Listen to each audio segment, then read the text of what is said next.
This is my Fit trl2 bike check. First of all, I got some new stuff. I got Animal GLH tire, front tire, Grand Slam bars, ODI long neck grips, Odyssey paw ends, some Odyssey twisted PC pedals, purple ends, ASM in the back,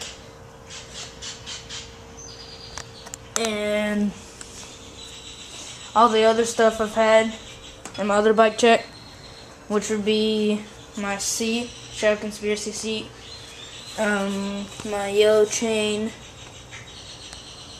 and my Shadow Conspiracy Scream sprocket, and yeah, that's all.